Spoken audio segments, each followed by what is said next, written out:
11월 28일 화요일 뉴스송화의 온라인 큐티를 시작하겠습니다. 오늘의 큐티인 책 본문은요, 히브리서 8장 1절부터 13절까지의 말씀이고요. 제가 읽을 말씀은 7절, 8절 두 절의 말씀입니다.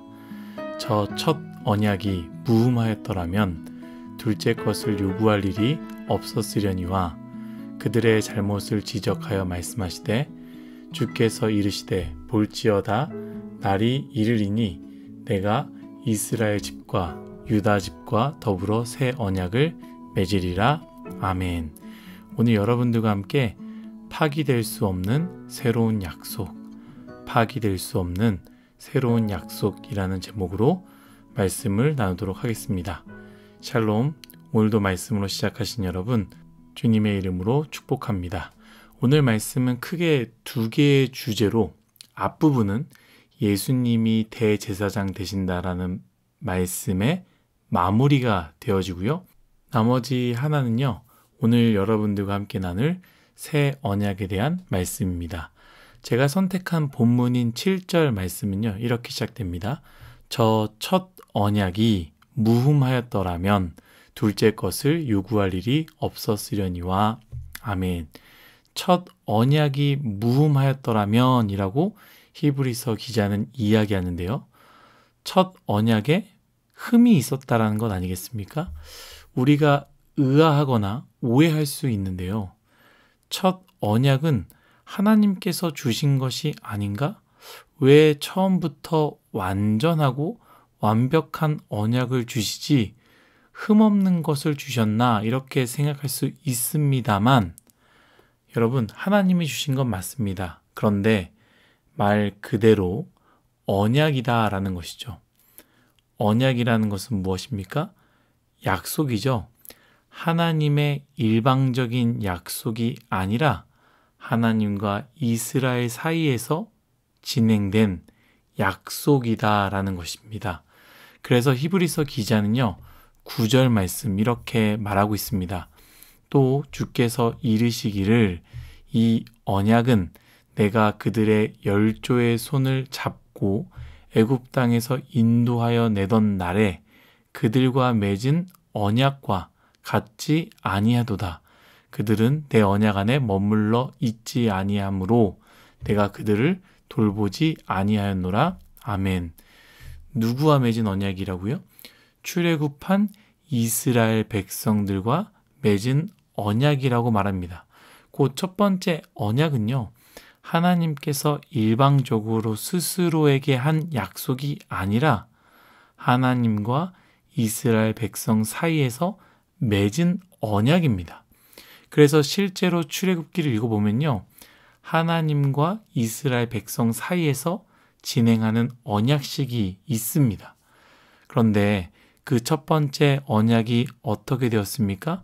9절 말씀처럼 그들이 내 언약 안에 머물러 있지 아니하므로 이미 한쪽에서 파기했다라는 것이죠. 이스라엘 백성에서 하나님과의 약속을 이행하지 않았다라는 겁니다. 그래서 하나님 또한 그 언약을 이행하지 않았고 그들을 돌보지 않았다라고 말씀하시는 것이 이 앞부분의 이야기입니다. 그렇게 첫 번째 언약은 깨어져 버렸습니다. 그래서 첫 언약이 흠이 있었다라고 말하는 것이죠. 사랑하는 뉴스송화 여러분, 여기에 참 중요한 사실이 있습니다. 꼭 기억했으면 좋겠습니다. 혹시 여러분들이 하나님께 하나님이 기뻐하시는 것을 내가 했으니 나에게 복을 주셔야 합니다 라고 생각한다면, 그런 관계로 생각한다면 이건 구약의 옛 언약 안에 머물러 있는 존재와 같습니다. 이 과거의 언약에 머문 사람들은요, 행위 중심적인 신앙생활을 할 수밖에 없습니다. 하나님, 내가 이만큼 하지 않았습니까? 하나님, 내가 이만큼 했으니까 이만큼 주셔야 되는 것 아니겠습니까? 그런데 여러분, 그렇게 생각한다면 우리는 이만큼 뺀 모든 나머지의 삶이 하나님이 원하시는 삶으로 채워져 있습니까? 이만큼은 하나님이 기뻐하시는 삶이라고 한다면, 물론 이만큼도 무언가를 하나님께 받기 위한 이만큼이라면 그것마저도 잘못된 것이죠. 그래도 이만큼이 정말로 하나님이 기뻐하시는 삶이라면 여러분, 이만큼을 뺀 나머지의 삶은 어떻습니까? 하나님이 기뻐하시는 삶입니까? 하나님의 과거의 언약이라면 우리는 100이면 100 심판을 받아야 되는 그 결과만 올 뿐입니다. 왜냐하면 우리의 삶은 이만큼, 아주 작은 이만큼 뺀 나머지의 삶이 하나님이 기뻐하지 않는 삶으로 채워져 있기 때문입니다. 인간은요, 그렇게 살지 못하고요. 그렇기 때문에 옛 언약은 실패로 끝날 수밖에 없다라는 것이죠. 그런데 주님으로 말미암아 다시 새롭게 언약을 맺게 됩니다. 무엇입니까? 앞으로 계속 나오겠지만 예수 그리스도의 십자가, 우리를 대신함으로 죽으심으로 말미암아 새롭게 맺어진 언약이다라는 것이죠. 영원한 생명 되시는 예수님께서 우리를 위하여 죽으심으로 우리를 핏값으로 사셨고요. 우리는 그것으로 말미암아 하나님의 자녀가 된 것입니다. 우리가 잘 아는 말씀 있지 않습니까? 갈라디아서 2장 20절 말씀, 그리스도와 함께 십자가에 못 박혔나니 그런즉 이제는 내가 사는 것이 아니요 오직 내 안에 누가 사는 거라고요? 주님께서 사시는 것이다 라고 말하고 있지 않습니까? 그렇기 때문에 우리가 예수님을 믿는 그 순간 우리는 하나님과 다시 새로운 언약 관계가 형성이 되는 것입니다. 하나님은 우리의 아버지가 되시고요. 우리는 그분의 자녀가 되는 것입니다. 외적으로 혹은 밖으로 무언가를 해야 그 관계가 성립되는 것이 아닙니다.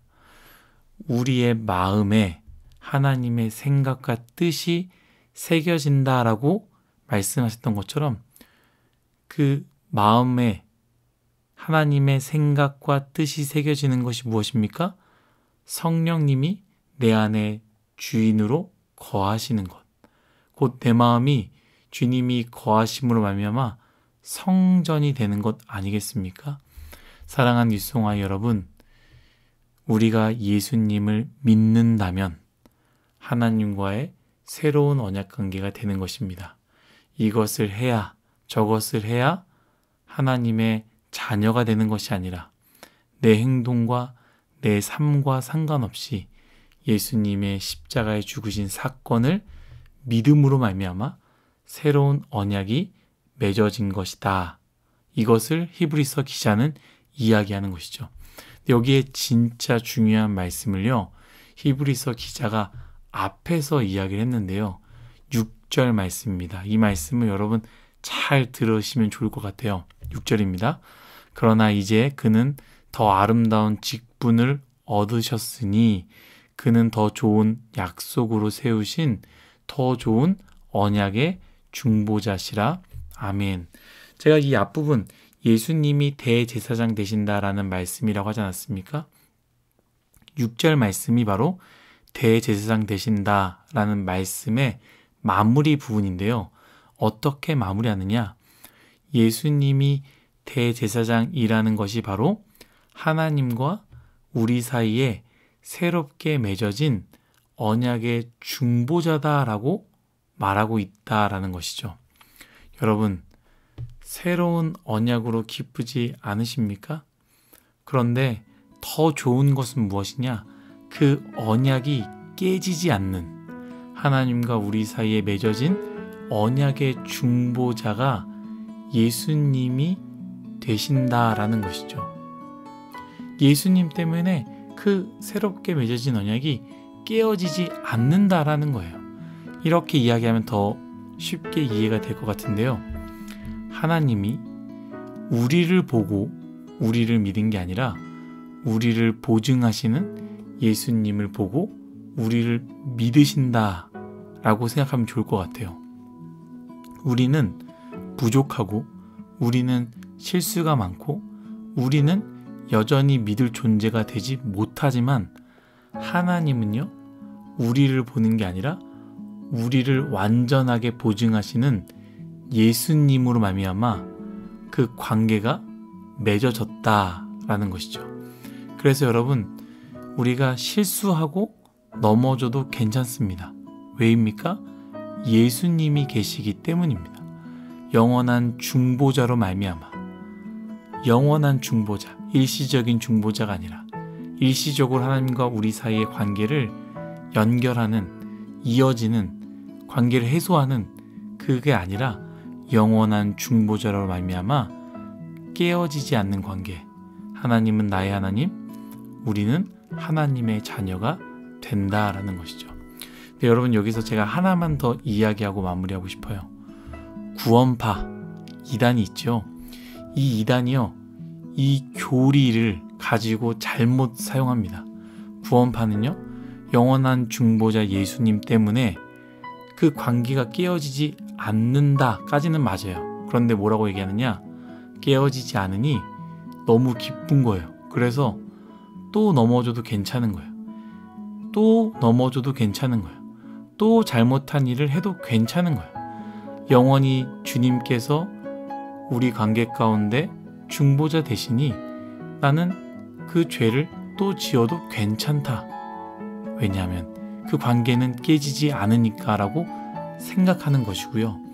우리가 믿는 진짜 기독교는 그렇게 말하지 않습니다. 넘어질 때마다 일으키시는 주님을 바라보고 이제 넘어지지 말아야지, 버티고 지키고 끝까지 우리를 붙잡으시는 주님을 보고 우리는 다시 결심하고 또 결심하는 것, 그것을 이야기하는 것이 바로 기독교의 진수다라는 것이죠. 여러분, 이 부분을 오해하지 않았으면 좋겠습니다. 영원히 중보자 되신 예수님 때문에 또 넘어져야지가 아니라 우리를 붙잡으시는 주님을 바라보며 다시 일어나야지, 다시 주님이 기뻐하시는 삶을 살아야지 결심하는 우리가 되었으면 좋겠습니다. 영원히 우리를 붙잡아 주실 보증자 되시며 중보자 되시는 예수님을 바라보며 부족하지만 여전히 나의 하나님 되시고 우리는 하나님의 자녀임을 기억하며 오늘 하루도 기쁘게 살아가시기를 예수님의 이름으로 축복합니다. 여러분, 공부하는 것, 일하는 것 힘들지만 잊지 마세요. 하나님은 나의 하나님, 나는 하나님의 자녀다. 이 마음을 가지고 오늘 하루를 승리하시길 바랍니다. 기도하겠습니다. 하나님, 새롭게 맺어진 언약, 하나님은 나의 하나님 되시고 나는 하나님의 자녀가 되신다라는 이 새로운 언약을 붙잡고 또한 이 언약을 영원히 이어가실 예수님을 바라보며 오늘 하루도 기쁨으로 승리하는 우리 뉴스송아의 모두가 되게 하여 주옵소서. 감사하며 예수님의 이름으로 기도드렸습니다. 아멘.